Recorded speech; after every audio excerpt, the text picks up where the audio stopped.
Welcome to the Starting Over Podcast. I'm your host, Edward Shelton, aka Dark Logos, and this is a show where you look at the strategies, tactics, and mechanics behind the game of heroclix. Today's a pretty good day.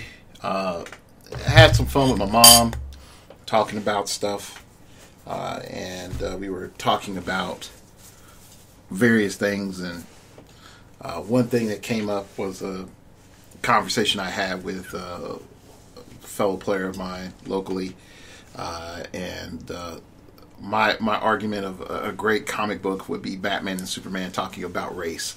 And so I was sort of unveiling what that would look like to her, and I thought that would be an interesting concept to have in a comic book.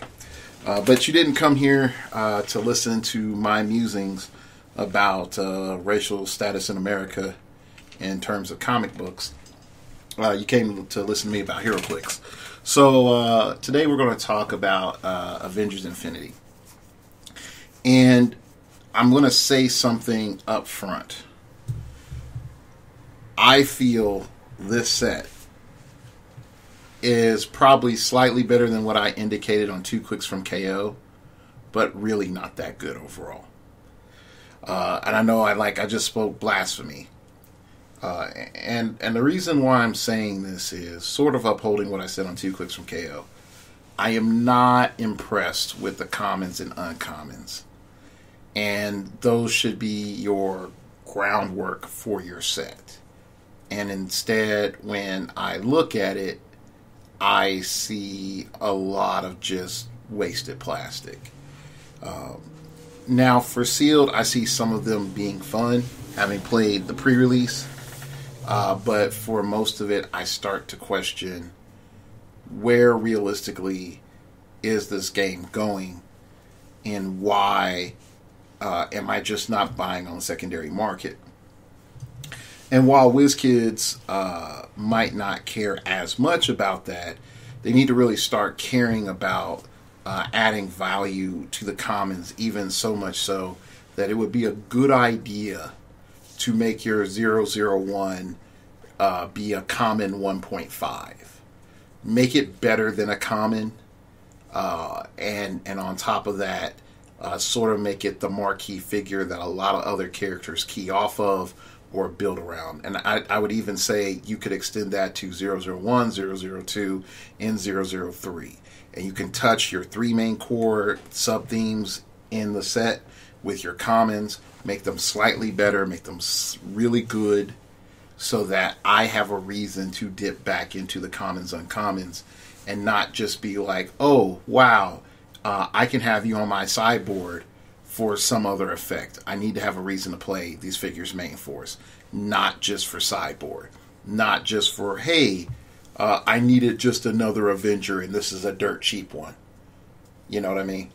So let's look at the set, and we're going to notice some things that are realistically sort of crap. All right, so I'm going to go, I may chunk some characters or some figures together, so do bear with me. 001 Iron Man is not that good. His blast off would be great if he had prob on his first click, but a range of 5 makes it sort of craptastic. The sidestep sort of tries to give you an illusion that he has a bigger swing than what he does, but unfortunately he does not. And once you're off that click, you're into support mode, and at that stage, you're pretty much a free 60 points for your opponents. Black Panther is better in sealed. I don't see him having a place in constructed. Same thing with Black Widow and Hawkeye. Hawkeye's dual target, being able to Hawkeye being able to dual target and being able to use precision strike and not be limited to one target is nice, but you pretty much just reverted him to back what he did before. So this is nothing special at all. In all honesty, it's just far worse than what we already had. So that's sort of just my view on it. Let's keep going. Vision, not that good.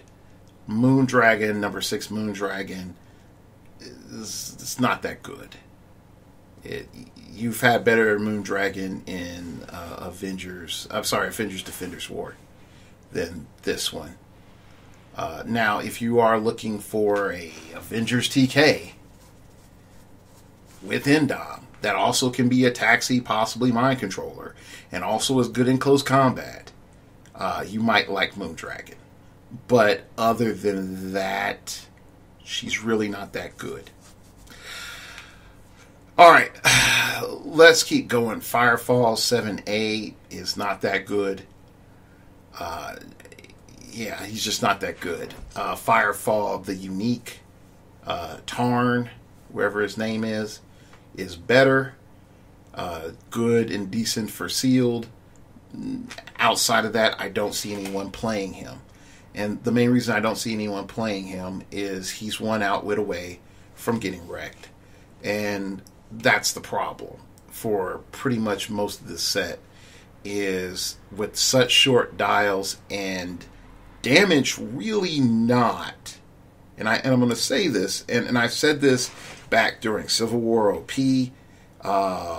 and even, back during Civil War OP. If I have characters that if I pick up a heavy object and I'm able to one-shot you, just straight one-shot you, and you're another hero and it's a hero-on-hero fight, we have a problem. We have a distinct problem.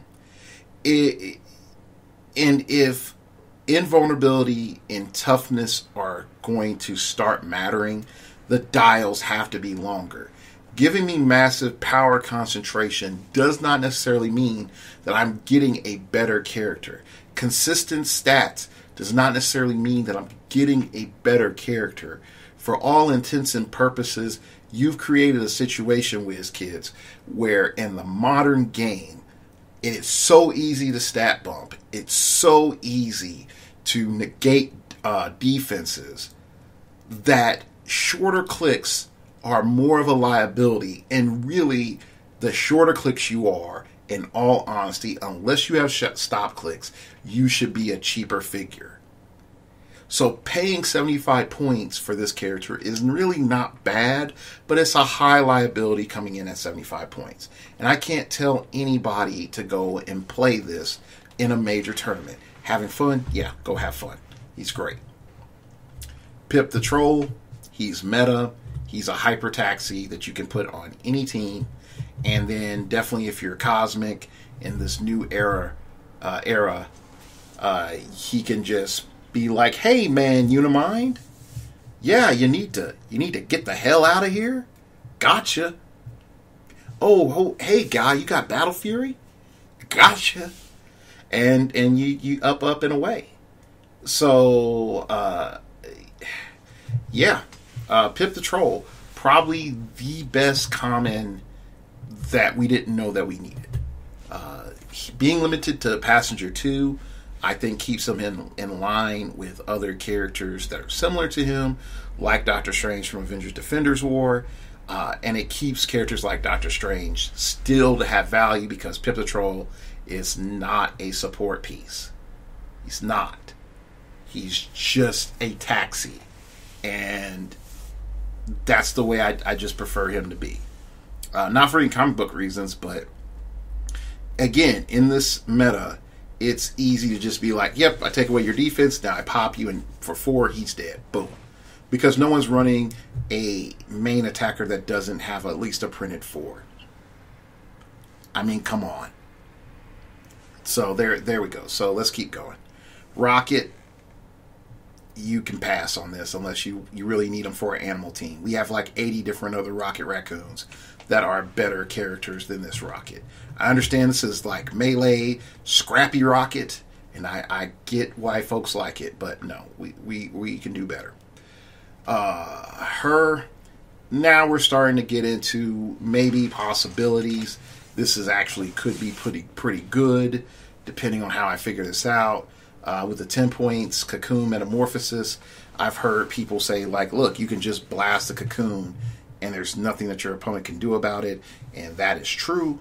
At the same time, being able to get Kismet for 10 points, I'll risk it, because you're functionally making a pseudo don't die character. So as it goes, this is actually probably one of the best things WizKids could have done. But again, I already praised this character on 2 clicks from KO. Like, it's not bad. But unfortunately, she's approaching 1/3 of your build, so you need to be able to utilize her aggressively early on, knowing that she's going to be in a support role later. Shield Agent, great. You need somebody to pilot Tony Stark's car, and this is it. There you go. Ego Antibody. Again, don't care. Really do not care. 30 points for plasticity and super strength, that's fine. Don't care. It's not going to change much. It's something that allows you to have physical representations for the Pogs, so you don't have to print out like 80 different Pogs or go onto some different website to find Pogs for the Ego Antibodies. So I get it. I appreciate it. So yeah, there we go.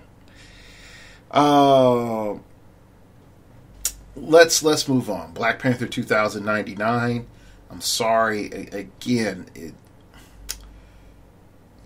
it's not that this doesn't have potential. It's just the fact that he can't really get into play. 4 range makes him craptastic. He doesn't have any move and attack, even if he kills anything like the other Black Panther. And you're talking about a 10 attack and leadership. I'm not feeling this.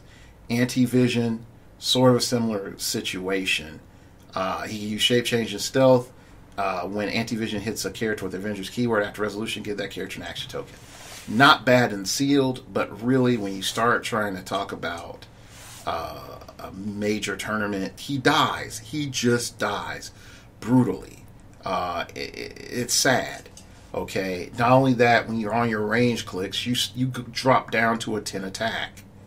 So it's not good. It's not good at all. Okay. Now, Moondragon, number 15, Moondragon. Because, again, we got to get all the Moondragons we possibly can. All representation of a character. Right in there.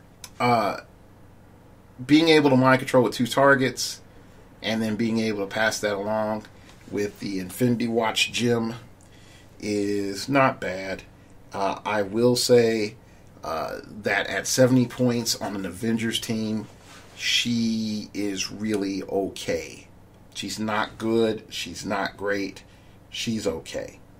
Then we can go on to look at her Mind Blast, which allows her to do Psychic Blast, and when Moondragon uses it after resolutions, give an action token to hit character. Now, let's talk about this real briefly and the implications thereof. I know some of you might say, Dark Logos, I don't like this. And I would agree that functionally, I don't like this. But here's a key element that I've thought about over the last few days. Every token I can put on a Unimind is a good token. Let that sink in a little bit more. Every token I can put on a Unimind is a good token. Okay. Now, I know some of you later on are going to say, like, but there's Groot the Magic Tree God from Elder Norse mythology. Yeah, he's not as good as I think people are making him out to be. He's not safe at all. So we'll break that down later. But when all is said and done, we have to start asking ourselves this. If I'm able to hit, doesn't matter if you have Invincible and you're only taking 1 damage, and I put a token on you and I set you up for whatever follow-up, and you're going to do whatever you're going to do the next turn, and that's going to give me a down turn. So what are you going to do? Go after Moondragon? and risk trying to get through the shape change? Are you going to not pick prob and, pick flurry or something, and then have, lockjaw pick out wit to get rid of the shape change? Like, there's some legitimate questions, and I'm not going to say, like, oh, hey, man, I have the quick, dirty, easy answers on this. But it's something to think about. I don't like the piece. Again, it's 5 clicks. Unimind just farts on her, and she's dead. And I know some people will say, it's not all about Unimind. Yes, it is. Yes, it is. And the more we delude ourselves that it's not, the less clear we can look at this set. Now, I know some of you guys, hey, Tom, I'm talking to you. Y'all play Golden Age, where there's a million different monsters of the ancient lore that pop up and rebirth themselves in the newness of the chaos. Don't worry about it. You can find something here and scrounge it up and mix it with the old magic and create life magic and breathe it upon the plains and watch it give birth to a new Eden. That's cool. But for the rest of us that are in the 3-wall dimension, this isn't looking good. Okay. All right, so let's look at Kismet. Kismet, I like her for her tokens. I like her for her upfront hypersonic speed. If she takes an okay hit, she's on running shot pulse wave. She's not someone that Unimind can just Kamehameha blast in one hit, unless he has flurry, and then he can just double tap her. Yeah, I there's no way for me to try to rephrase that. Yeah, Kismet overall, I feel, says it's like that B+ figure. If you were able to get 4 damage on first click, if the freaking scientists could upgrade just a little bit easier, it would be a way stronger. It would be way stronger.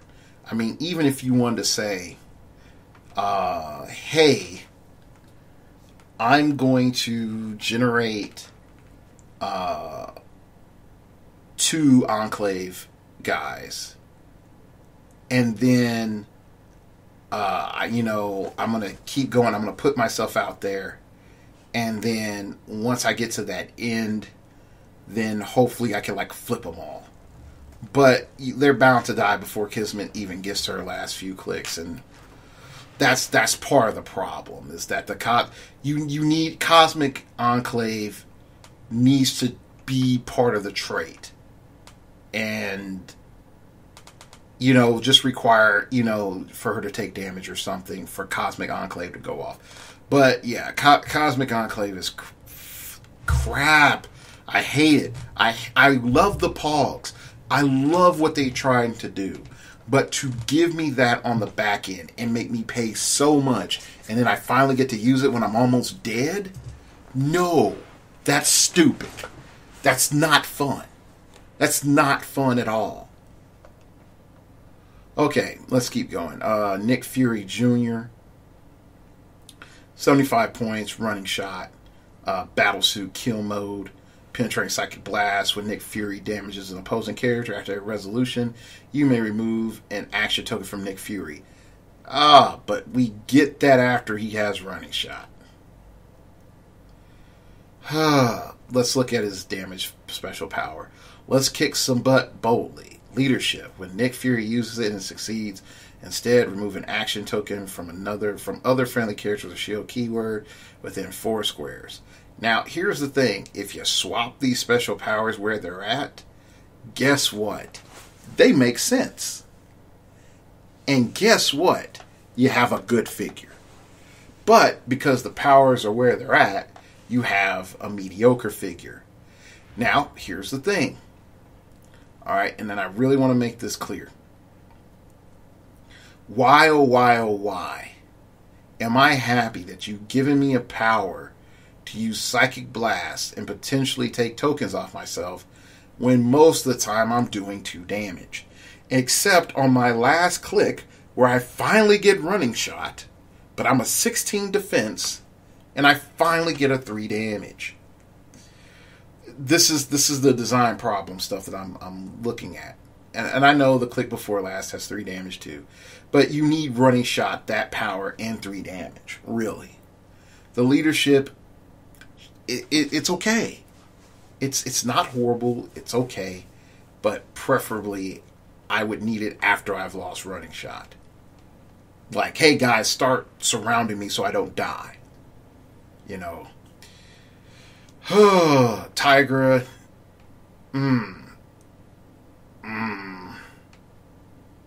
No.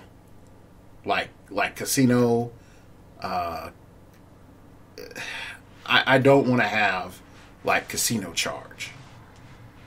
Okay. Oh, I move 1 square. Now I get to sort of have a ghetto charge. Now I can make an attack. You know, God forbid I need to move 5 squares. Odds aren't in my favor for getting that token off. So I don't like Tigra either, because 1 outwit to her blades and she's pretty much just worthless. And I know some people say, like, this is the Blaze Claws Fingers we want, because now we're not paying a ton of money. And I'm like, yeah, you're not paying a ton of money. You're not paying a ton of points either. And I get that. But unless you're hanging out with Craven, this is crap. Okay, so let's just keep going. Javelin, Blaze Claws Fangs, 4 range. Oh, he has shape change, but he's 6 clicks deep. He has that toughness or invulnerability from range. And he's Indom. Okay, great. You're good for sealed. That's about it. If you pull some more Space Knights, it might be fun. But a 17 defense means that you go up to an 18, which is average. And if you can't hit an 18, you shouldn't be playing this game. Okay, so yeah, there's a problem there. Okay, so we look at Gamora. Now this is a heroclix. It's cheap, it's charge, 12 attack, combat reflexes, and 3 damage at 65 points. And I know some of you might say, but Dark Logos, you're not making fun of her damage? Yeah, I'm not making fun of her damage. She's 65 points. Because with 2 perplexes, she turns into a 12-5. Now, is my opponent going to ignore my Unimind to go kill Gamora? No, they're not. They're not. Okay, they're afraid of the cosmic energies, okay? She has a time gem. Choose its time gem chooses bearer. Probability control with minimum range, value 8. That's good. When Gamora's KO'd by an opponent's attack, choose a friendly character. For the rest of the game, that character can use probability control. Now, not at a range value of 8, but that's pretty good. Special power. She has super strength and precision strike. Now, remember what I said about that 5 damage? Yeah. So, Gamora is what we call a good game design, a good heroclix. Okay, something in which, you can actually use. Unlike half of what I've talked about previously.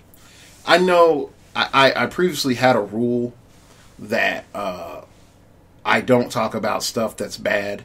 And I know some people that have listened to me for a while are wondering, like, why am I doing this? I'm trying to do this to drive a point home. I'm pretty much doing this to drive a point home to some people that I know. All right, let's keep going. We got the Star-Lord. All right, that's great. We got that origin before the Guardians thing. You get your attack and defense upped, or you're immune from outwit. One of the two. Okay, let's look at it if he gets his attack and defense up first. If he gets his attack up, he's a 12 attack. Okay, and he's an 18 defense. That's pretty good. 3 damage. That's pretty good. Okay, but what does he have to go with it? Energy explosion? That's not good. Incapacitate? That's not good. Quake? Oh, hell no. Not with running shot and sidestep. And then traded knockback. No. Now, normally I would be pro traded knockback, but again, knockback is equal to how much damage you do. And with a printed 3, that means most of the time you're just knockbacking for 1. And Quake already gives you knockback. So I already feel like you're paying for that twice. I don't know if they're giving it to you at a discount. Incapacitate will do 0 knockback. And Energy Explosion would do 2 knockback if it was able to do all its damage. So, what are you really knocking back? Absolutely nothing. That's right. You're knocking back almost absolutely nothing. So right there, so we can look at the plus stats. That's not bad, but realistically, you need something to fix that damage in that range. If you're able to fix those 2 things, you're great. But I give him a B minus. Not Gamora good. That's a A plus with extra credit. Okay, that's what that is. Star-Lord is like you just did the homework and you turned it in on time and you didn't make any major mistakes. Okay. All right, then we got Kid Nova, which I'm just going to call him Kid Nova. Yeah, Kid Nova is okay. You need certain things to make Kid Nova really worth his points. And in particular, you need blocking terrain. And if you don't have blocking terrain, then you're overpaying for the ready or not, here it comes. Okay? Then Nova the Human Taxi sucks because there really aren't hardly any champions in this set. Now, he does have access to running shot or charge. If you carry friendly characters with the champion's keyword after move resolves, the character may be given a close or range action at no cost instead of Nova. Now, here's the thing. You still have to activate charge or running shot. And you're still going to have a movement penalty. So functionally, you're giving your friendly character up front of a 5-move charge. So I don't like it. Or a 5-move running shot. So again, he's okay, but he's not going to help you in sealed. He's all right.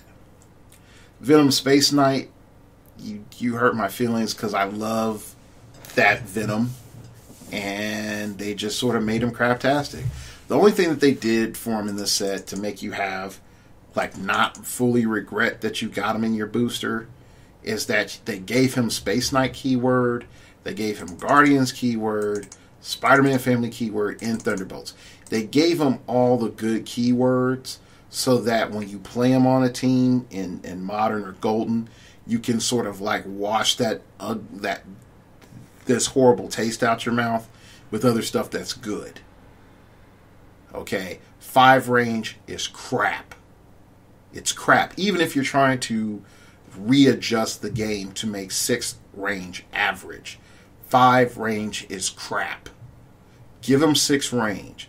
Keep the Indomitable. If you're going to charge 125 points, make him 7 clicks. Don't make him freaking 6 clicks. That's punkish. And then you strip him of his range value by having Battle Fury for half his dial. So all I got to do is just slap him really hard, get him on the back half of the dial, and then he can't shoot me.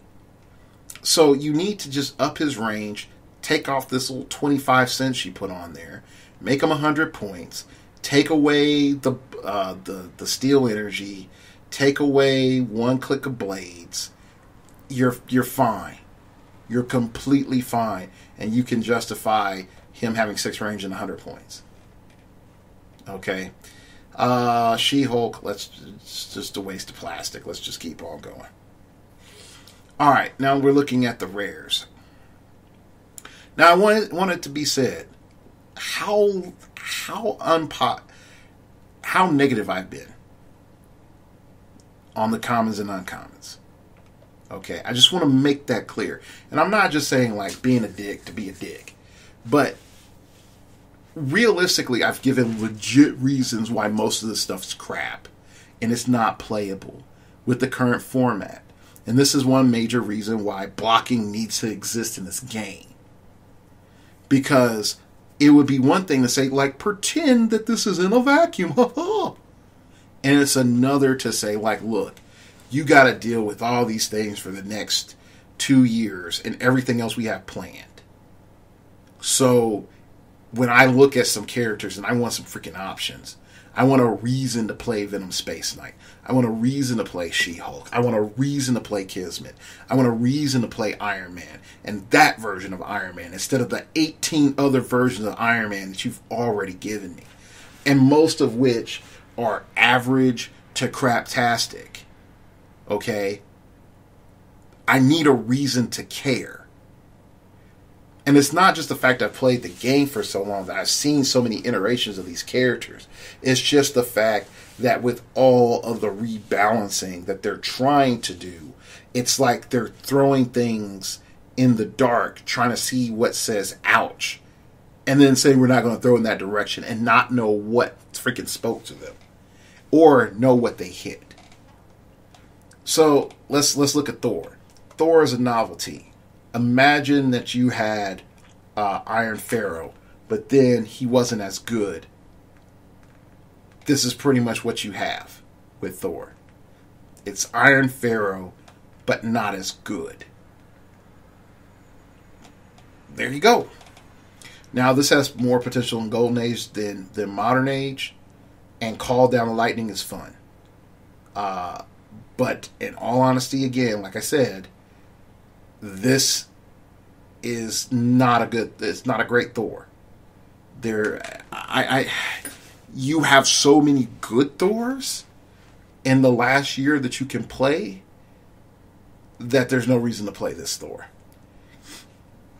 All right, and I would even go so far as to say Chase Thor is far superior to this Thor. Now I know some people want to say that's not fair. It's a chase, and I understand that.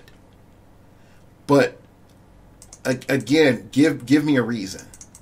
Give me a reason to love this over Thor Odin's son, or Common Thor from the Mighty Thor, or Thordis, or the Thor that can be mind controlled from What If.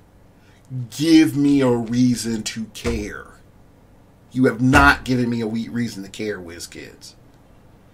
Jack of Hearts, this is good. Let's break it down why it's good. He gives us everything that we need up front with good keywords, Avengers, Armor, Cosmic, mainly Avengers and Cosmic. Good attack values, running shot, pulse wave. He has given us an average range. He's given us the 6. Okay? That's fine. So that allows me to have a more controlled single target running shot pulse wave. Okay? I like that. You have Avengers Infinity. When Jack of Hearts attacks a character of only 100 points or more, you may choose to modify either attack or damage by +1.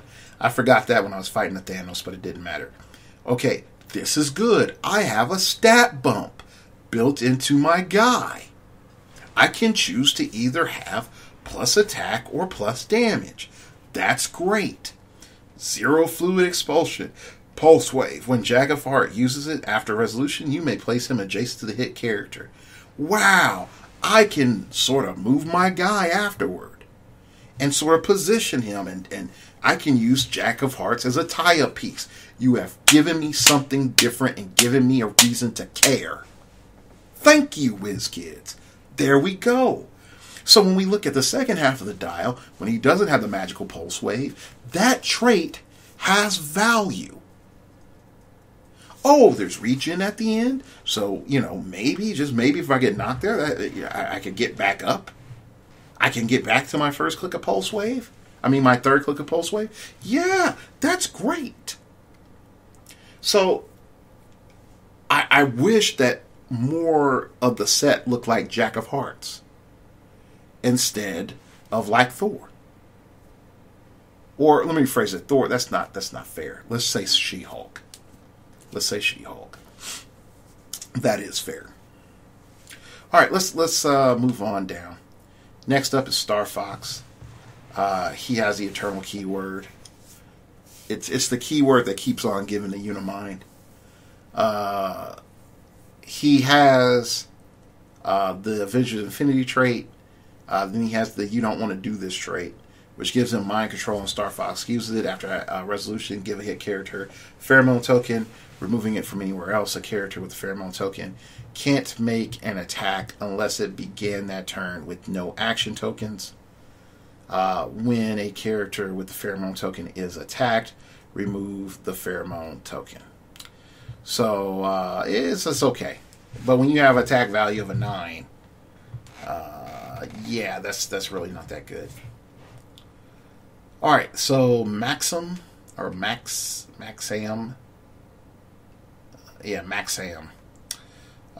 He can pretty much just eat gems. He gets to take the gems. He has a special power which pretty much gives him Battle Fury and willpower and giant size.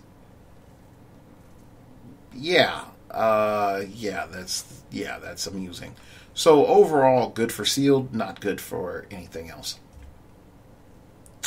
Drax, we don't even get boss Drax. We get the crappy version of Drax the Destroyer. We get the dumbed down, welcome to the new era type Drax. This should be a 200 point piece at higher rarity. But even if it was at rare rarity, he should be a 200 point piece. 150 points at worst. And this guy sucks. He sucks. He has the power gem, and he gets to modify either attack or damage by +2, or both by +1. Which, and you might say, but now look, Dark Logos, he can be 11-4. That could be great.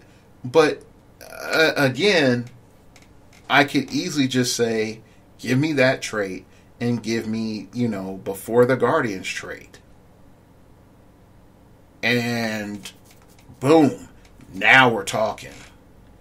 And even if you bumped him up to 125 points, you're talking about now potentially being +3 attack, or +2 attack, and then +1 damage, or +1 attack, +2 damage, +1 defense. Now instead of being an 18, he's a 19. And even if you bumped him up to 125 points, I would pay that. Definitely in sealed. And he has super strength, so he's going to wreck dudes. There's a lot that you could do with that if they did it, but they didn't.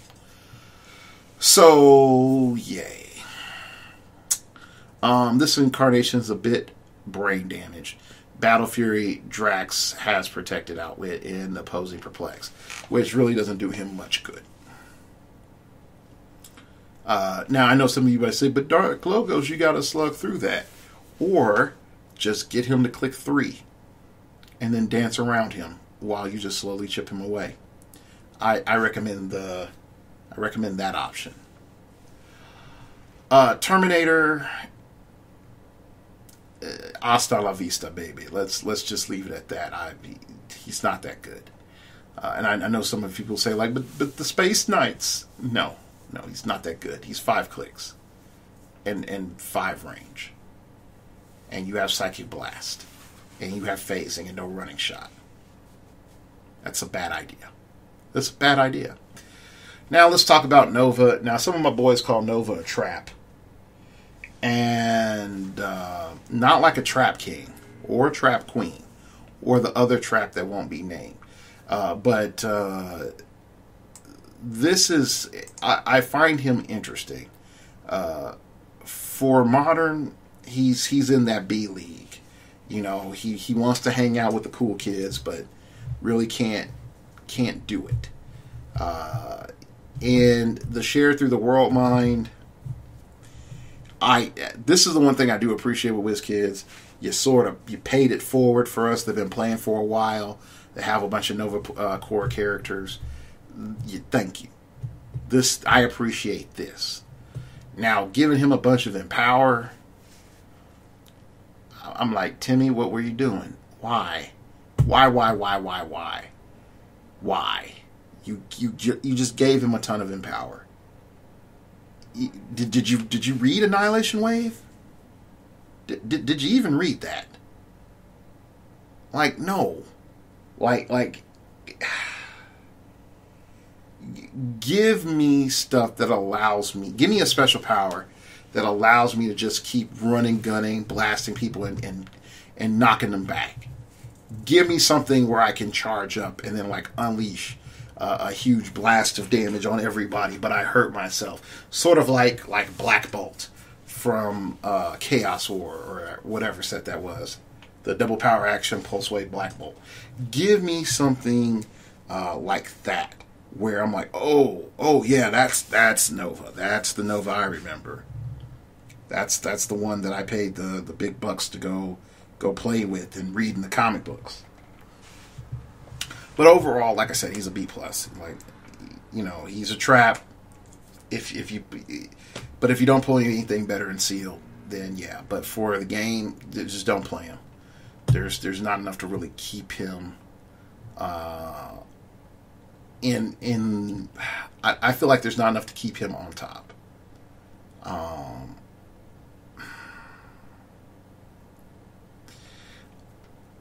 Yeah, I'll just leave it at that. Now, and again, I know some people want to come back, but he gets a Quake at no cost, and I'm like, with a very situational type of thing he does. And I don't see you setting up to always being able to double your damage. So, yeah. Alright, let's keep going. Captain America. Yeah. Yeah. She's okay.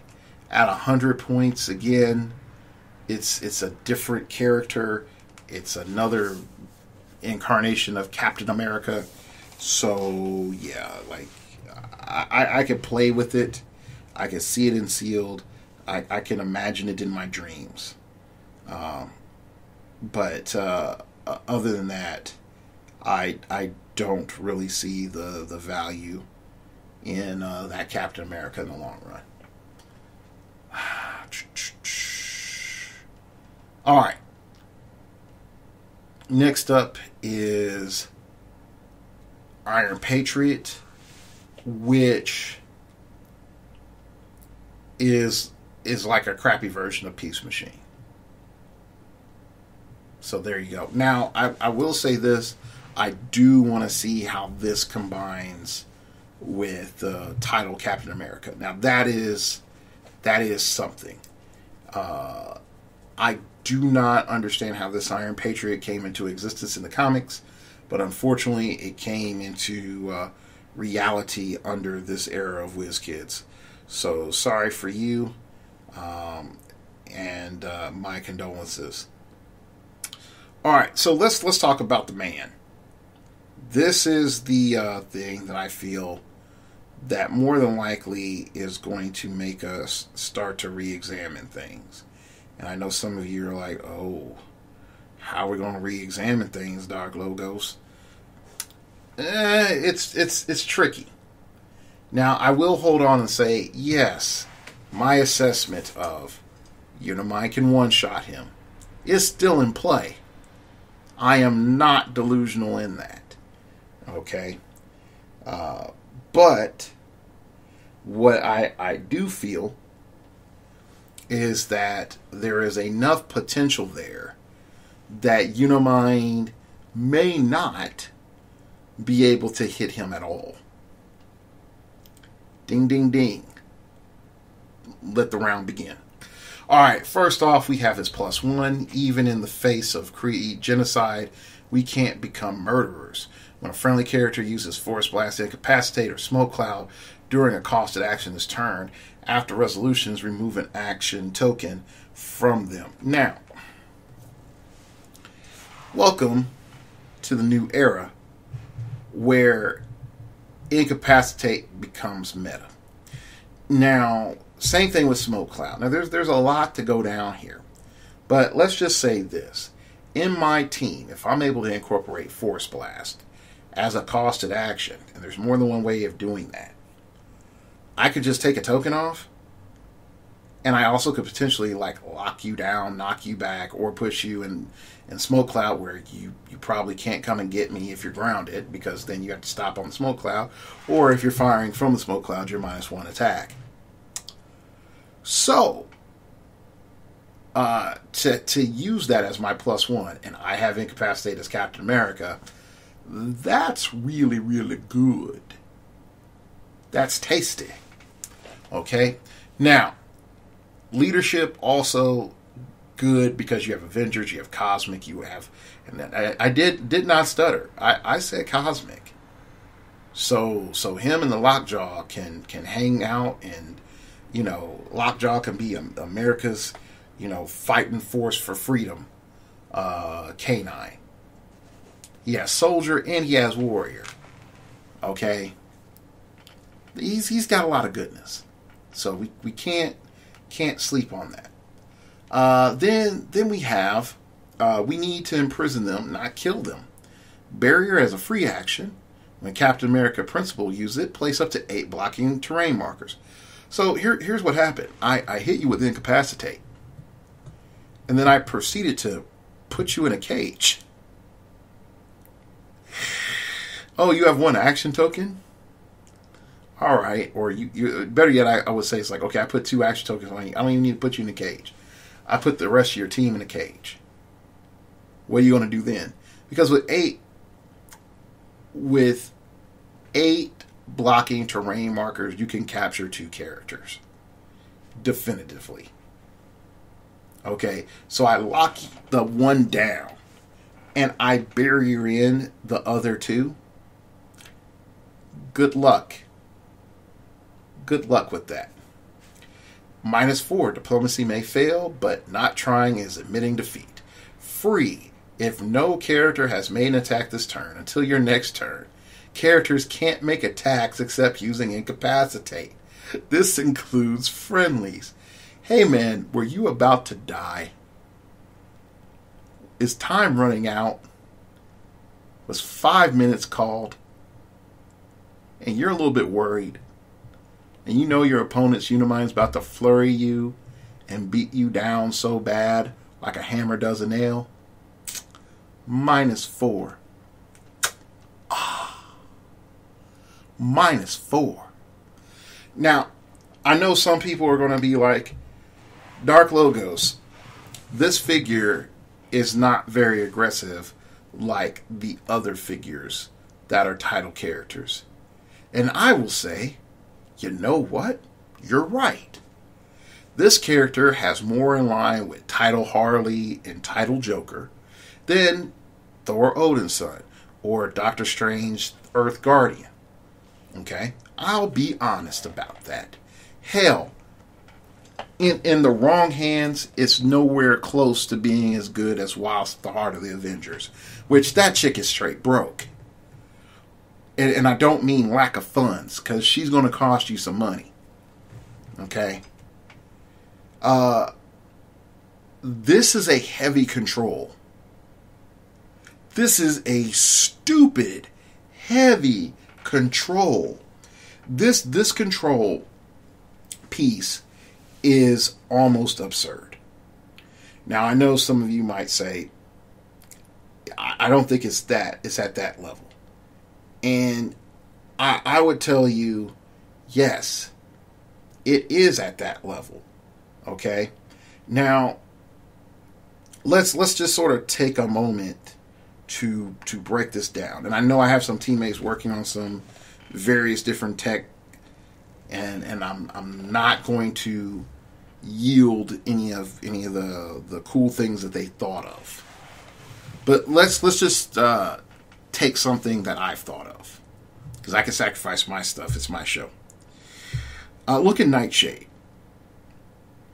And Nightshade has a smoke cloud, and she can use it as a costed action. Fortunately, I have Nightshade up. And she's from Harley Quinn, so she has barrier. And she also has Travel Land Nightmare, Stealth, Place Nightshade in hindering terrain within 5 squares. Power. Choose a friendly character within 5 squares and place it in hindering terrain. Shadows arise. Smoke, cloud, poison. When Nightshade uses poison, opposing characters in hindering terrain within 5 squares are also dealt damage. Boom. Hey, Unimind. You used Perplex. Cool. I've been standing here this entire time. I'm going to throw out Smoke Cloud. You're underneath my Smoke Cloud. I'm going to use Poison now. Because I'm going to outwit your defense. Now I'm going to use Poison now. Boop. You take 1. Oh, are you on your stop click now? Alright. Well, I'm going to go and hit you. With Psychic Blast. Or Exploit Weakness. Oh, you went pop. Oh, well, that's cool. That's pretty much how it goes. Oh, I use Smoke Cloud. And Captain America did his cool thing. Oh, wow. Well, I guess I just take this token off. Yeah. Yeah. Oh, hey. Cap, did you use Diplomacy May Fail, but not trying as a mini defeat? Oh, yeah. I did, Nightshade. What do you think? Oh, that's great, Cap. I'm going to throw down Smoke Cloud. Because poison's not an attack. Yeah. So, and I know some of you might be saying, like, Nightshade, really? But, like, again, this is like round 1. There's probably somebody thinking of more broke stuff than I am. But you have to really start thinking about the fact that Smoke Cloud for free, or not for free, you're pretty much getting a refund on your token. And you're building it up so that if you have 2 incapacitate characters or 3 incapacitate characters, you could just lock down characters. Now, sort of go back to what I was talking about with Moondragon, that any token on Unimind is a good token, and being able to sort of force Unimind to stay locked down. Now, the problem is, while Cap can make characters stay locked down, you still need to find some sort of damage mechanic to introduce. And I think that's the problem. Between the barrier, the end cap, and a bunch of other different things, I think this Captain America Principled is S-Class. With a caveat. In a master's hands. In everybody else's hands, he's probably a C-. And I know it's like, wow, that's a huge swing. What's up with that? It's simple. It is really simple. His range is average. His cost is low. His liability for dying is pretty bad. He has energy shield deflection as his major defense. He has no damage reduction. He is Indom, but he does fly, which is also sort of like this minor little bonus. He has outwit, but the same fact of the fact that Cap flies, he can't be carried around to get out of danger unless you have a vehicle, which limits your lineups a lot more. So unless you're popping around with Pip the Troll, Captain America is staying in the fight. And since he's staying in the fight, you really need to be super tactical in what you do with him. But if you have a team, wow, I said if you had a team built on the tenets of Captain America, victory can be yours. Play the Marvel vs. Capcom music. All right. So let's keep going because let's keep going. Photon, she's okay. And I know some of you might say, like, just okay. Like, I thought you would be all over her. She's a black heroclix, Edward. Where's your excitement? And again, it's that 5 clicks. It's that 5 clicks and me knowing what's going to happen. 70. She's a high liability that I don't like. But what I will say is she's good for an ID card, and I hate having to say that. All right, now, side note, her leadership and shape change thing, it's okay. It's not great, but it's okay. Quasar, play him. And I know some people are going to say, wait. You're not going to say he's only 6 clicks of damage, and he's 125 points, and is he overcaused it? No, I'm not, and here's why. All right, number one, if he shoots anybody 100 points and more, he turns into a 12-4 or an 11-5 with Psychic Blast. I'll take that. Not only that, when Quasar hits with a range attack after resolution, he can use barrier at no cost, which means that he can cage his opponent, or he can cage himself. Or he could just put barrier around a guy that he feels is going to follow up with an attack. He could put barrier down to stop a Colossal retaliation. He could put barrier down to protect a vulnerable piece. Yeah. So there's a lot of upsides to him. Siphoning your power. He has steel energy, but with range attacks instead of close. I'll take that. And I have range combat expert. I'll take that. So yeah, Quasar, very good, very economically efficient, and should be on your team. Adam Warlock, on the other hand, very expensive, and really does not do much.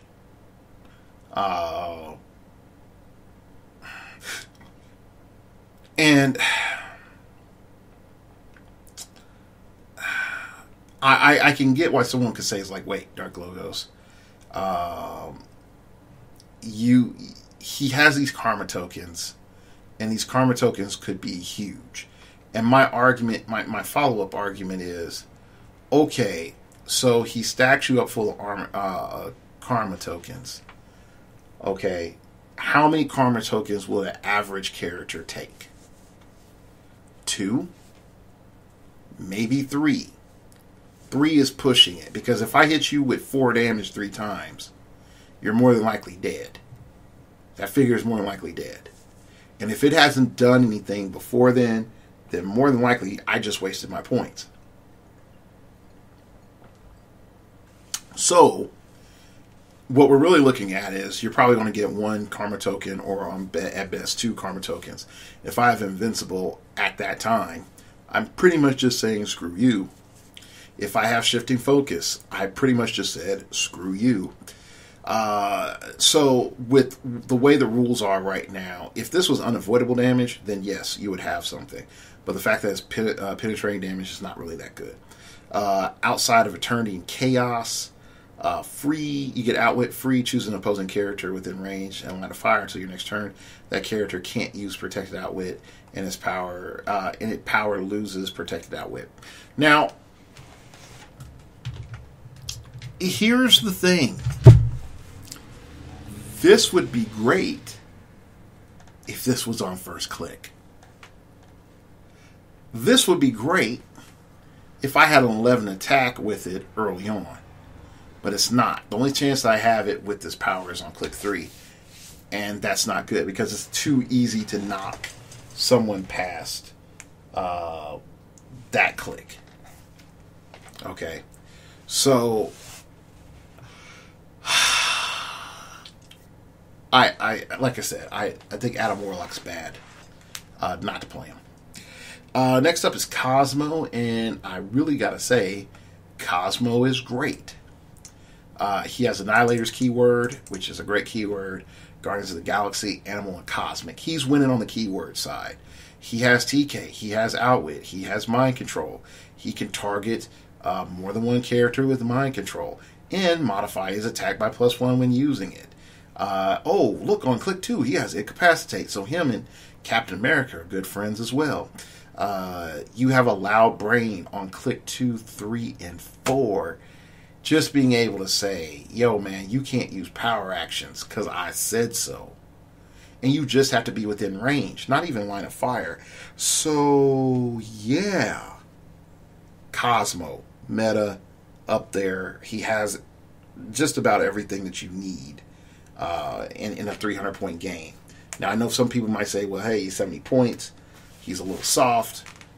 I don't know. And I'm going to be like, yeah, he is a little soft. I'm not going to front on that.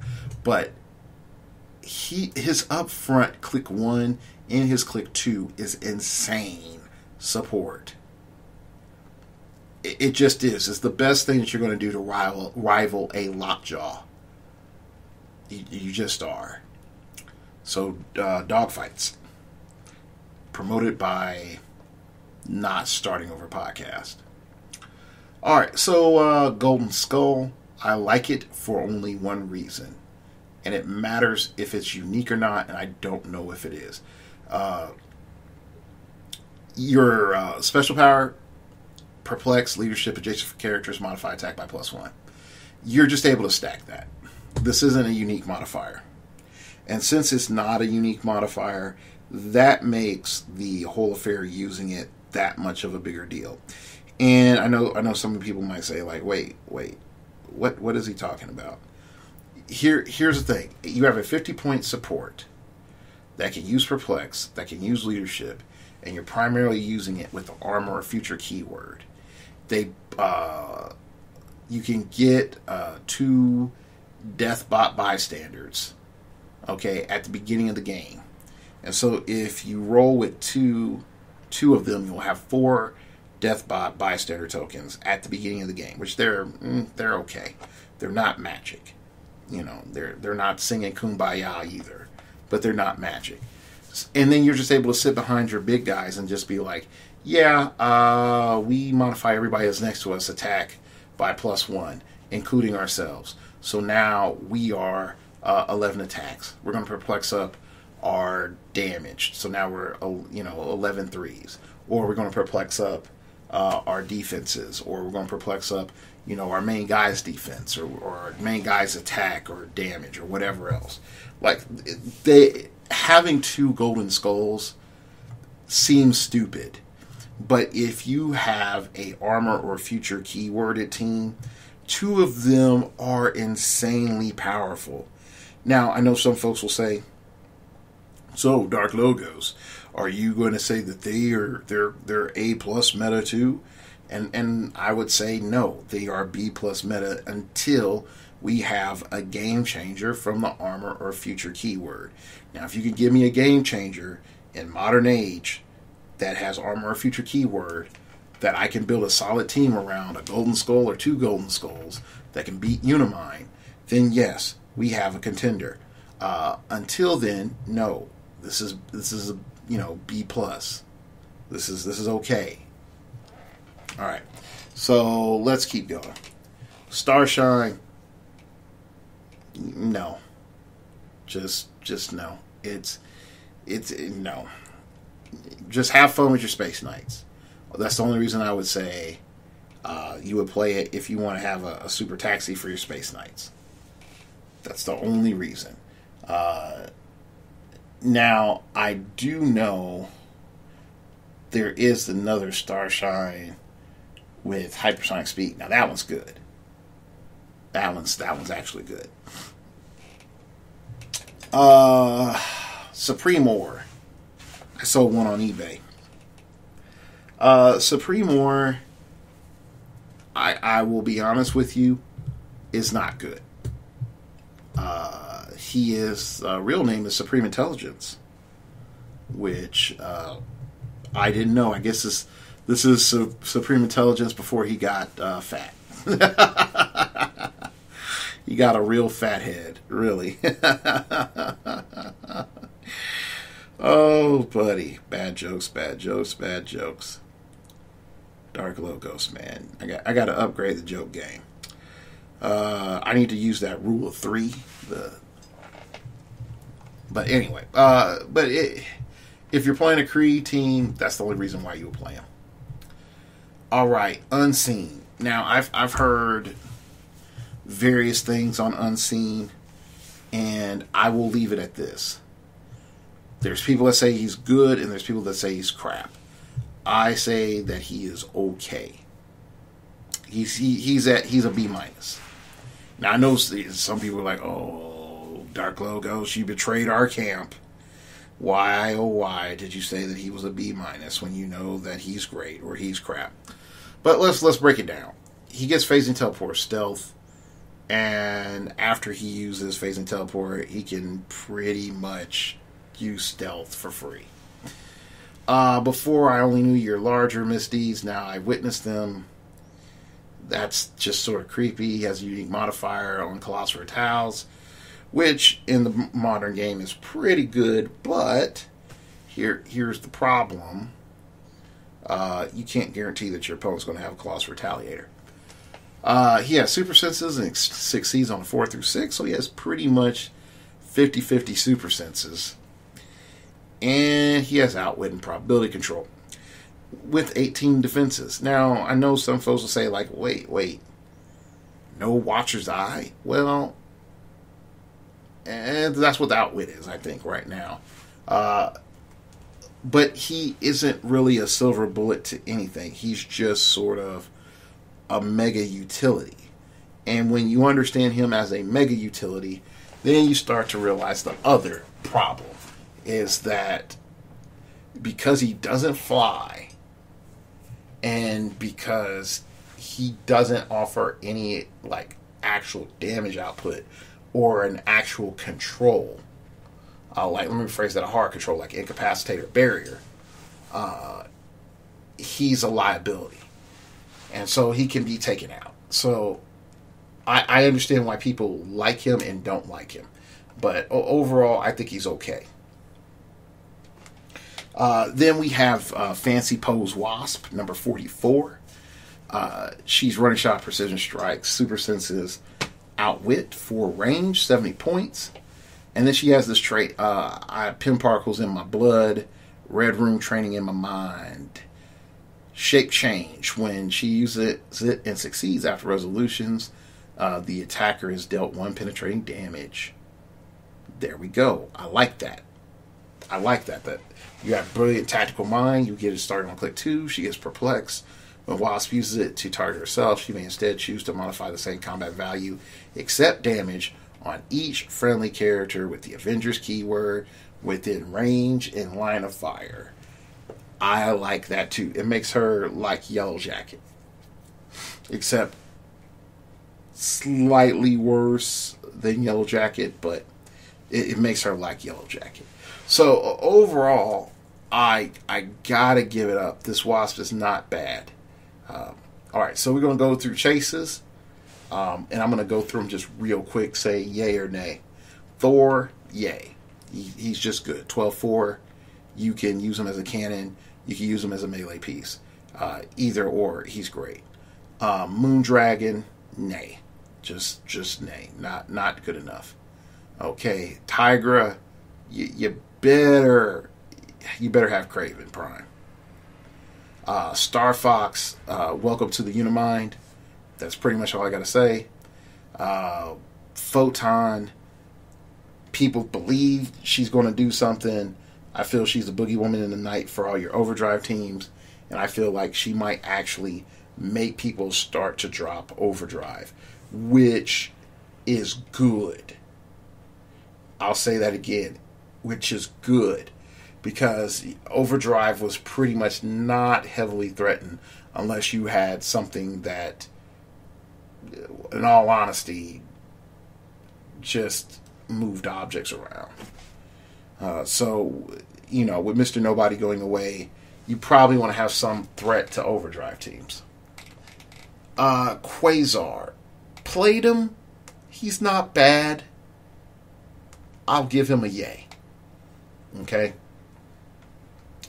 Now let's go into our giant figures. And normally I'll break the show up, but I'm going pretty fast, and I'm actually surprised how much I'm able to actually pack in. Giant Girl, common or uncommon or whatever the heck it is, she's broken. She's broken on so many levels. Play her at 10 points and just spam a Avengers theme team. Play her at 30 points and watch your opponents freak the hell out. Because sidestep and then just close combat expert with 2 damage, it's rather good.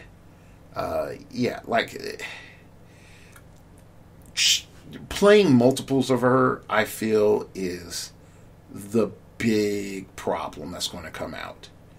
And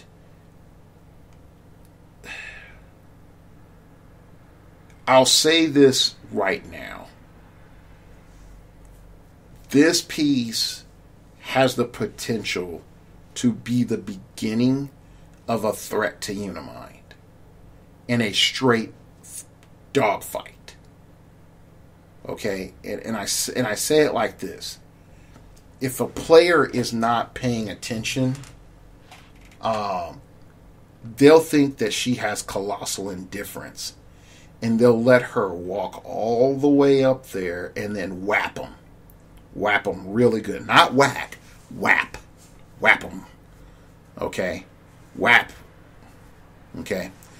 So, once that happens, they're going to be like, but no, colossal indifference, you can't do that. It's like, read the card. Doesn't have that. Or someone has a whole bunch of crappy pogs, and then she just starts playing Pac-Man with the pogs, and kills it and gets bigger, and kills it, gets bigger, and kills it, gets bigger.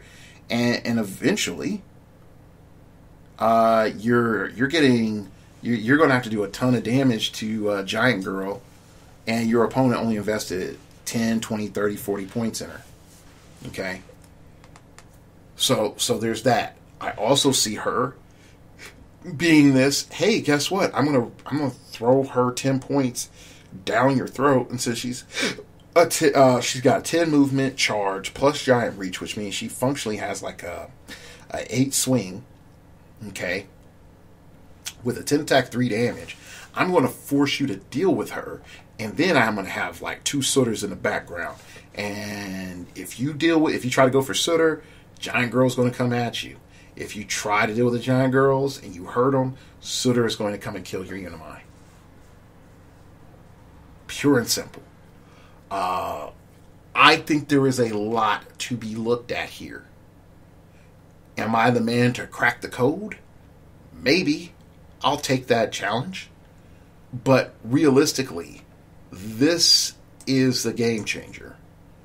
This is the thing I think WizKids did not... They underestimated what they did. And if this was their intent to put this in as a destabilizing element, whoa. Whoa, whoa, whoa.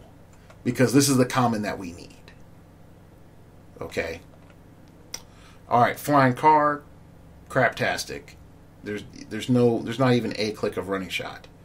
So the only thing that you're doing is putting non-mobile, very fragile pieces with long ranges inside. And now they have sidestep. That's all you've done. Congratulations.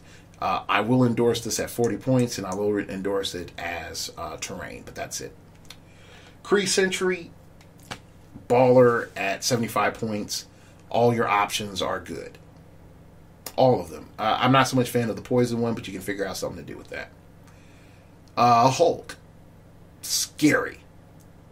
He's scary, scary, scary, scary, scary. 350, he's really, really scary. He's even scarier with the Age of Ultron Scarlet Witch back behind him, doing stupid magic and making him a 15-7. I am very concerned about one thing.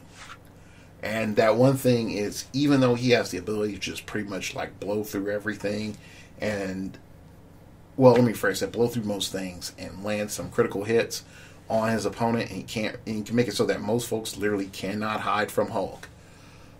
My concern is when all is said and done, is he good enough to take on Unimind? Is he good enough to take on Jakeem? Is he good enough to take on Goblin King? Other characters in his weight class. And I feel like he can't.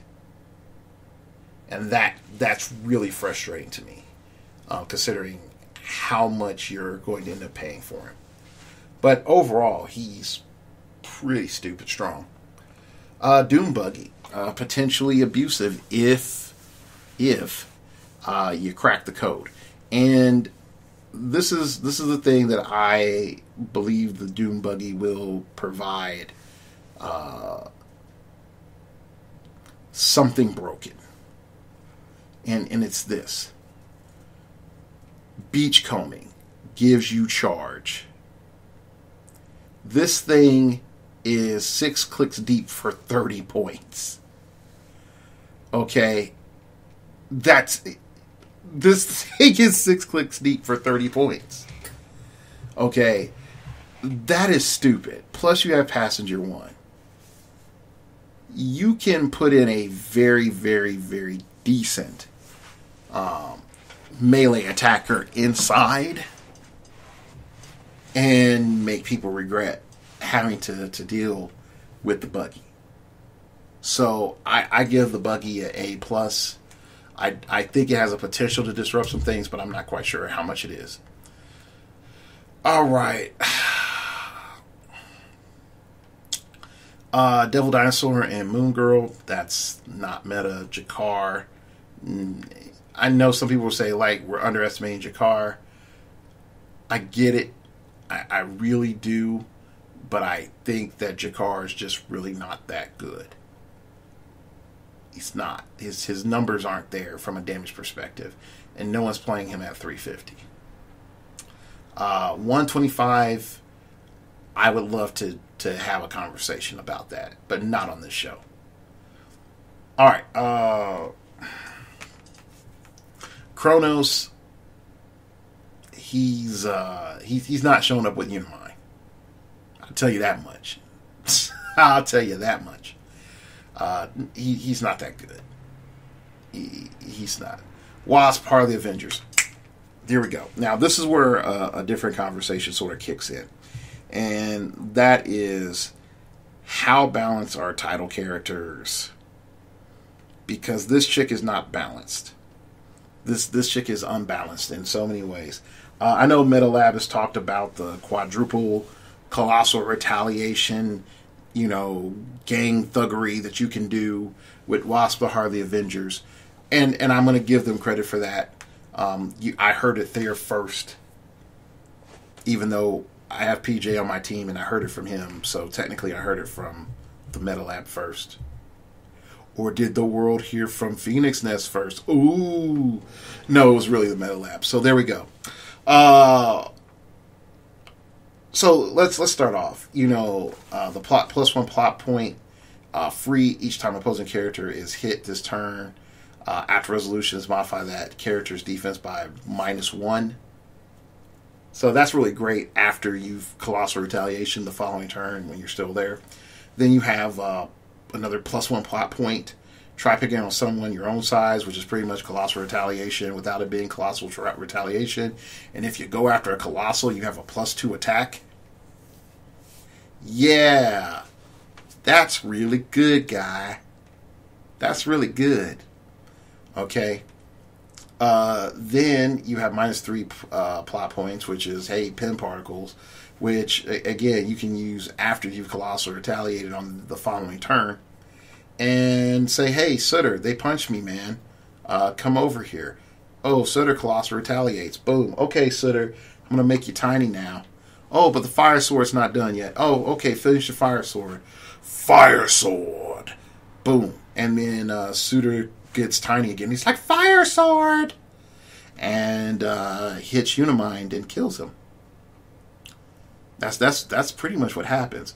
Like, you could just run this chick or the other, giant girls just down straight at Unimind and have like 2 Sutters in the background and just be like, hey, you can hit this girl and then die from Sutter, or she'll just keep punching you and chipping you away. And then you'll die. I got 8 giant girls on the field. What you gonna do? There's absolutely nothing you can do. I have them all lined up to block the Sutters so that Unimind can't get to them. We can just all stand here if you want to, but I'm gonna one-shot Colossal Retaliate you with a Sutter. I'll sacrifice 10 points so that Unimind may die. But Wasp, part of the Avengers, like, everything but 300 points is valid. And if you do go up to 300 points, you are not playing 300 points modern. You're playing high point games. And at that case, I endorse it. I fully endorse it because this chick is stupid. Just combine her with a bunch of those common giant girls that you're going to be, your entire play area is going to be flooded with them. Okay? And then just make a team called Playing With Yourself. And boom. There you go. Just have her go out there. And you can even put the other wasp on there. Just put the other wasp on there. The super rare. Perplex up her attack. Boom. All of them have attack increase. Boom. So good. Alright. Let's keep going. Tony Stark's car. I love it. I love it. I think it is great. You put somebody cheap in there. You put like a freaking, like an owl initiate. You put them straight in there. Doesn't matter. The car stats is good enough. You just need a pilot. You just need a warm, steady body to polish it at night. And to remind it that it's still important in the world. Hell, running shots, 6 range, 4 damage, as deep as this sucker is, yeah, this is great. Okay? Very subtle Tony. When an attack misses Tony Stark's car, roll a d6 on a 5 through 6, remove an action token. Ooh, there you go. Do you want to find somebody with NCAP and team it up with Captain America Principle? Oh yeah, there we go. Yeah, this is so good, so good. Now, if you could find a cheap Iron Man, that's 25 points. Maybe I'll go up to 50 points. Iron Man or Tony Stark. I think that would be great. All right, so let's keep going. I give it A+ for it's still rolling. Use it as cover. Okay, Century 459, craptastic. Don't play this. Don't waste your points. It's not worth it. Okay, Red Hulk. He's okay. He's not great. He's definitely not worth 200 points. At full, yeah, definitely not worth 200 points. Maybe 175 is pushing it. But if you were able to just somehow just use him as an ID battery, like he's just a chunky ID battery, then he's okay. Because I feel like you should be able to at least get off 2 ID cards before he dies. Like good size ID cards. Spider-Mobile. This is another of watch him catch him off guard. Watch him catch him off guard. Now, why is the Spider-Mobile or the Spider-Buggy the big is very important. All right, let's look at this before we start hitting them aspects that are coming up. Well, there's another Devil Dinosaur and Moon Boy, but all right. First off, we have charge. We have a 10 attack and Cap. Cap is in the building. Next thing that we can know is we have super senses. Okay. Now my goal is to combine this lovely charge clicks with somebody that can do some good numbers, and that's cheap. And I'm just going to shove them in there. And at 50 points investment, that's not bad. All right, but guess what you don't see? You don't see something that says like, yo man, when I get to this click, this sucker is destroyed. You don't see that, do you? Mm-hmm. Yep. So, because you don't see that, that means that, oh, never mind. See, this is what I get for being too happy. They didn't put that click in on the line. They had the power here. So stop when this click is revealed. KO Spider-Mobile, but leave it in a square. Nah. So I'll take that back. I don't think this is bad with the second thought, because I got hopeful, because initially I was looking at the dial looking for that one click on defense, but I didn't see it. I was like, oh yeah, but no. But here's the thing I do like: free, improved targeting, ignores hindering, choose a character within range of line of fire. The character can't use shape change or stealth this turn. I have a question about how that's going to actually work if that character is currently in stealth. But being able to take away shape change, being able to charge in, not having battle fury, and functionally Ralph and Fools with a cheap pilot, I think there's a lot to be said there. For 25 points, I can put in a 11 attack X student and just have a fun day and laugh about it. And so I could up the stats and be useful as a control piece. So I think it is worth looking at. Definitely the terrain dial, but yeah. Devil Dinosaur and Moon Boy, no Giganto and Namor. Just no. No. It's not worth it. Thanos. It's only worth it if and only if you have stuff to bump his attack and you're going to play the come and get me trait. That's it. Maybe even if you play the 1/2 of all life gone in an instant. That one's good. That one's good too. But truthfully, for me, the come and get me is the best trait. And then, of course, you're going to see this guy like a million times on Unimind teams. Because he's giving Unimind sidestep. And we know how important that is. Alright, Stranger. He's crap. He's not that good. So we could just leave it alone.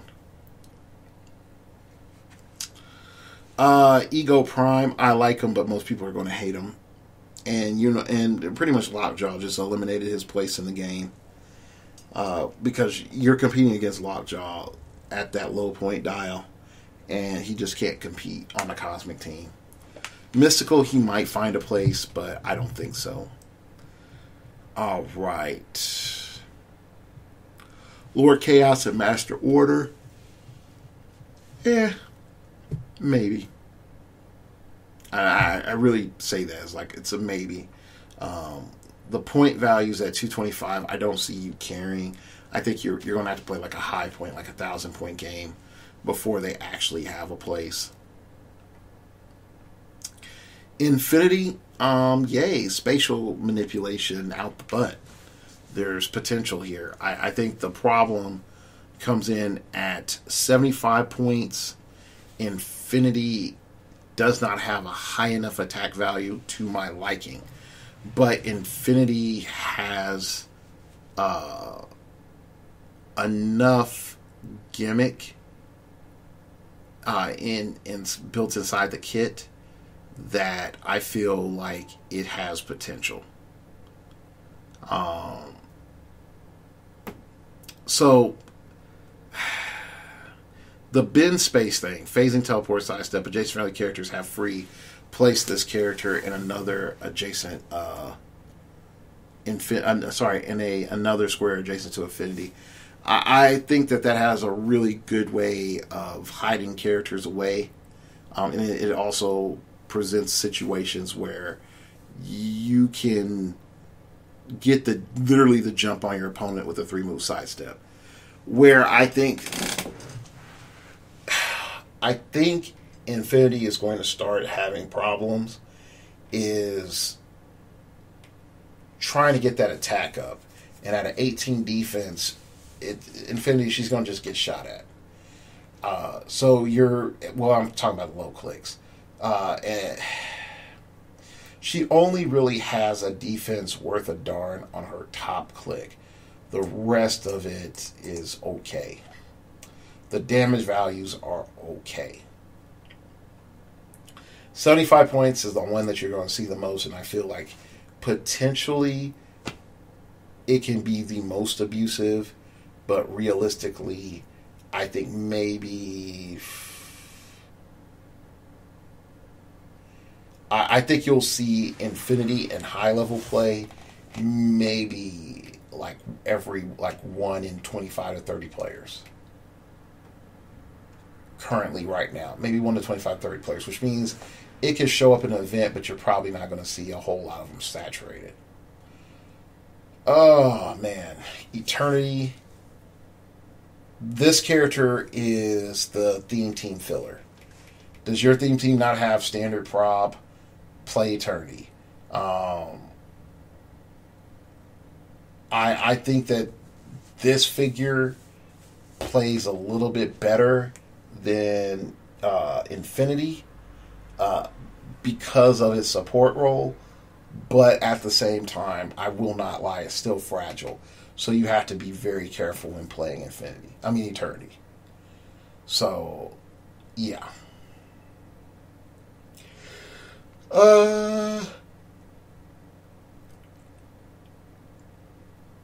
Yeah, so it says, so let's just keep moving. Living Tribunal, you're only going to see it in big games. Groot, let's talk about Groot, because I know some folks are like, Groot, he's great. He's going to be the champion for cosmic teams. Let's talk about this real quick. He has Guardians of the Galaxy, Cosmic Monster, and Ruler. Now, the ones they're going to try to say they're going to benefit the most is Cosmic and Monster. The reason they're going to say that is that they can easily put Groot in to get leadership to get +1 actions. The real problem is this. Groot's movement is so bad that functionally using it for leadership either requires your team to be very stationary or you to have some other mechanism to increase Groot's movement. Okay? So, yes, he can get the little tree tokens. And the tree tokens are not bad, but they also move craptastic. They have 4 move and sidestep, and 10 attack, and flurry, and plasticity. And that's not bad. And you could say, hey, I gave my opponent an outwit when my entire team is power cosmic. Joke on them. That's fine.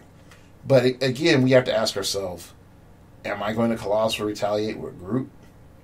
And even if you say he's not on a Guardians team, and so he'll be 11 attack and 18 defense, the answer is, do you really want to give up your leadership for that? Like, what is his role? Okay, is his role just to be on there for 20 points and generate some pretty decent pogs, and then have a leadership to make sure that your action pool is big enough so you can do everything? Then great, Groot's going to do his job. But if you're trying to take tokens off, no, that's a mistake. Groot's dead. Groot is not a Colossal Retaliator. He is a guy that just sits in the back. Alright, that is pretty much it. And the cops are really at it. They're probably going to try to hunt down WizKids for releasing this crime of a set. So, let's just be honest. Is this set good? No. Is this set above average? No. Is this set average? Barely. Okay. Is this Harley Quinn bad? No. Is this Joker's Wild bad? No. Okay. But we're looking at something more along the lines of Civil War P.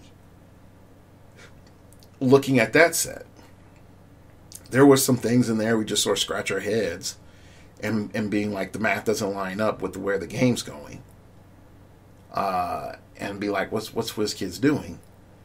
And there are things that we're like, oh, wow, like, that's cool.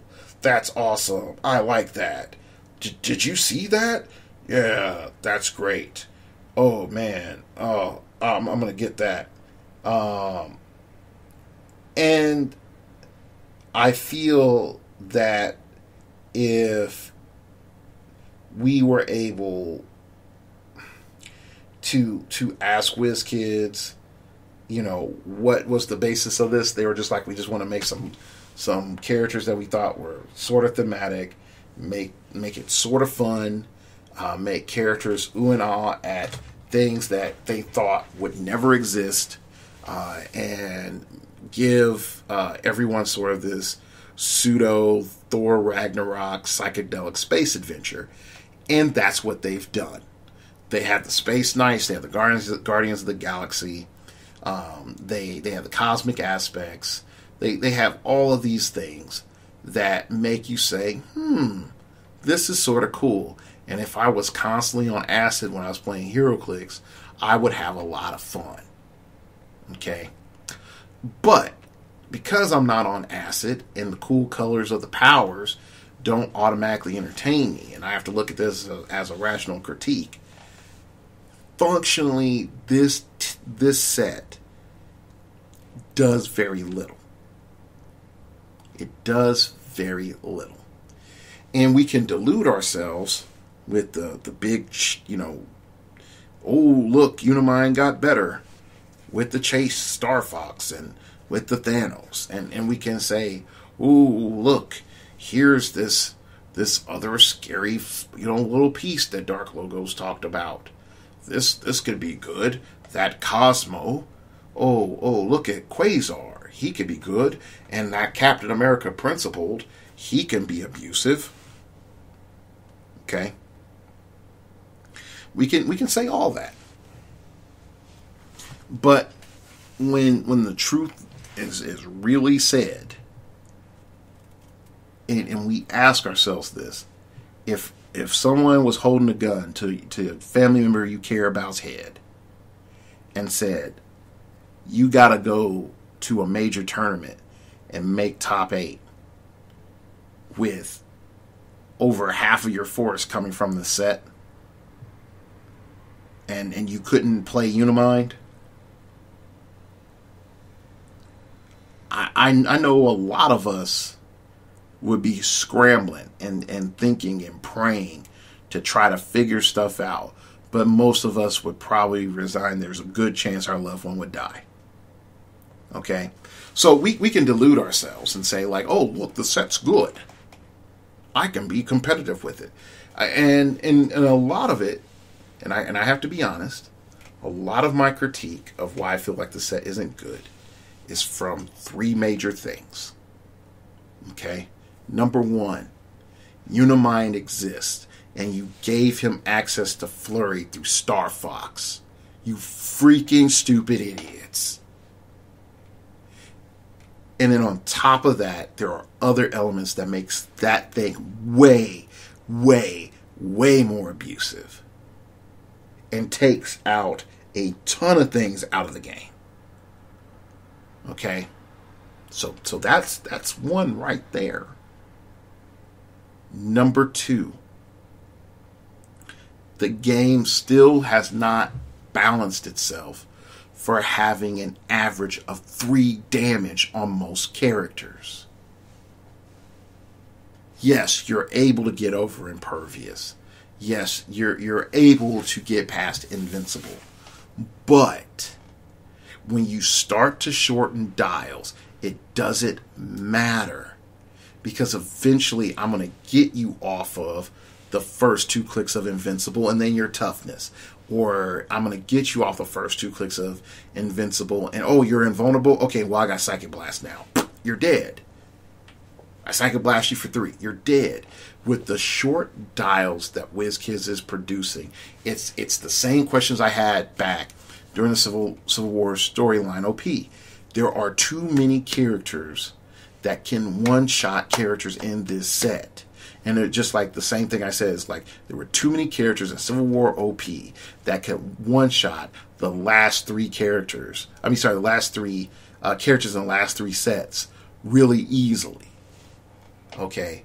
So when we look at all that, it's just like, wow, what's going on? And then the last but not least, the biggest thing I don't like is that we are told not to look at the majority of this set, but look at the brand new shiny giant Colossals, which are really, really good. And it doesn't pain me to say that they're really good. but it's like a candy shell on a pile of crap. You put it in your mouth, and at first the sugar is all great, but once you get to that poo-filled center, you start to spit it out. And that's what it is. It's a poo-filled center. Just honestly look at the set design. And I know if I was able to have Zoran or the other guy on here, I forgot his name, the beret dude, and they would say like, look, we gotta sell stuff, okay? We gotta give you a reason to like the super rares. We try to make them quality. We don't try to make the commons and uncommons crap, but we do need to make the super rares shiny. We try not to make the chases mandatory. We try to make the chases something interesting. We definitely, if we have an ultra chase, we don't make it meta, okay? That's what our game design is about. We try to use the formula. We're trying to make people want what they have in the booster. You get it? Okay, that's my job.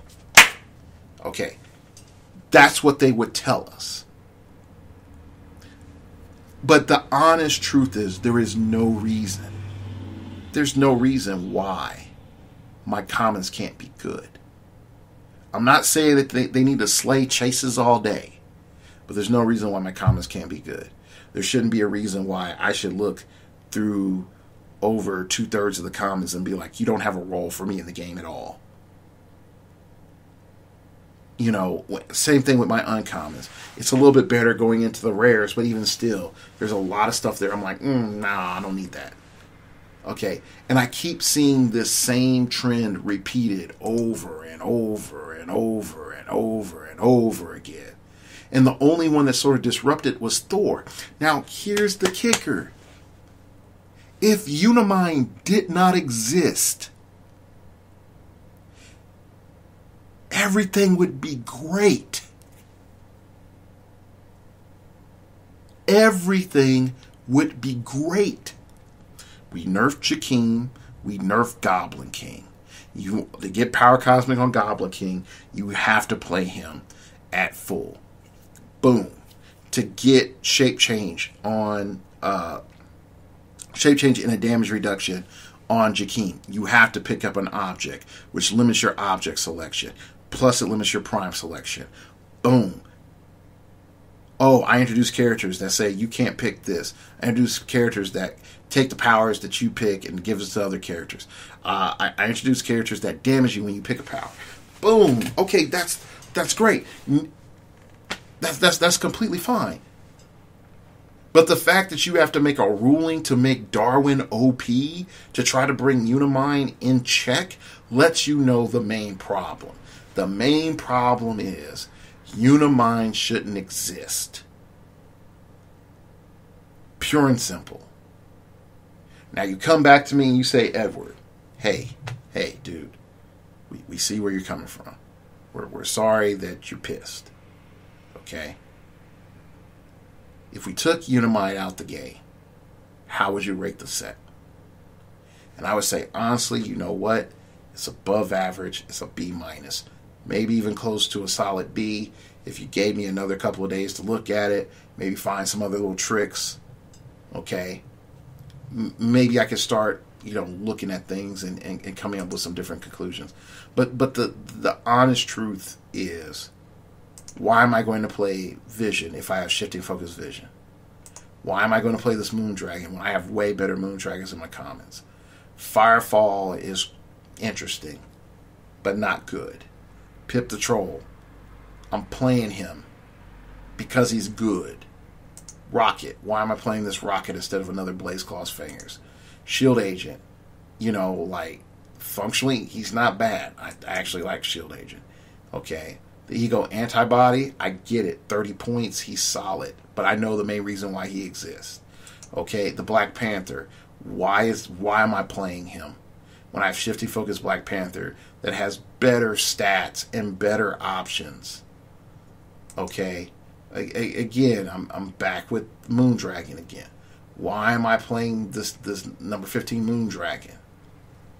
What is this bringing my Avengers team? What is this bringing my Defenders team? Why am I playing this?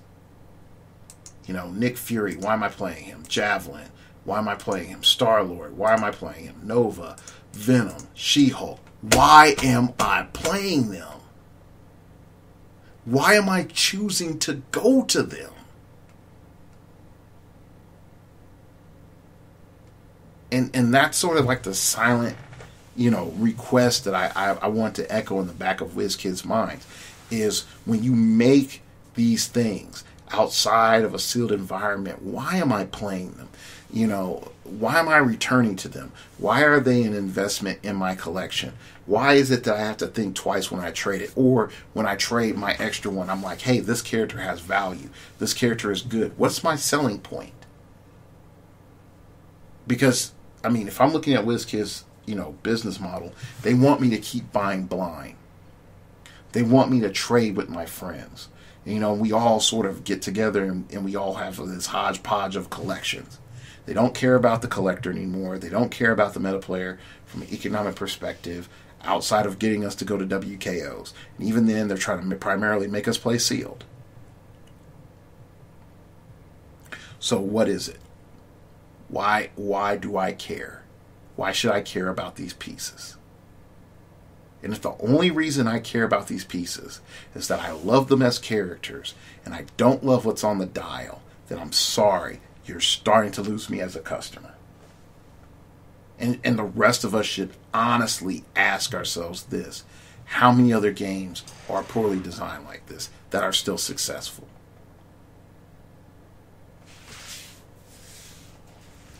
So again, I'm the bitter old man telling you get off my lawn, but again, like we can love this candy shell all we want. The Colossals are great.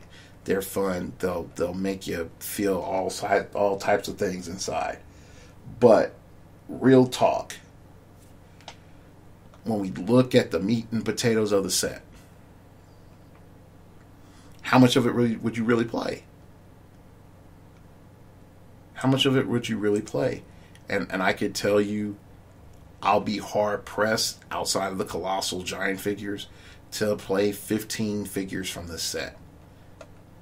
And that's 15 figures out of over 40 characters. And I could probably even boil it down to 10. And I could do it right here. Okay, I could skip all the way down to like Pip the Troll. Keep going. Gamora, if I can figure something out with her. Jack of Hearts. Quasar. It doesn't have it listed up here, but Captain America Principled. And Wasp. And I wouldn't count Star Fox because Star Fox is going to be a sideline. I never play him. Yeah. I could that easily just pick out those characters and be like, yep, that's what I would play.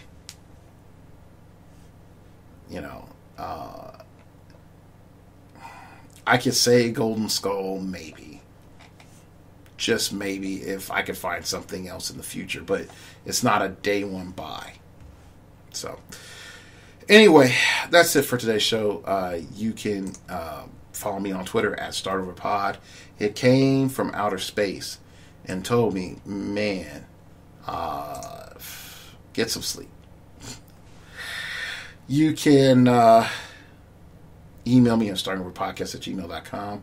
That's startingoverpodcast@gmail.com if you wish to opine. Keep it piffy, keep it interesting, keep it awesome, baby. Let me know what you think of my analysis. Am I wrong? Am I just being a bitter old man? You can donate to the show at startingoverpodcast.blogspot.com, and there's a direct link to my PayPal. And if you'd like to buy a Starting Over shirt, the link is in the description below. So I'd like to thank you all for listening and bearing with me.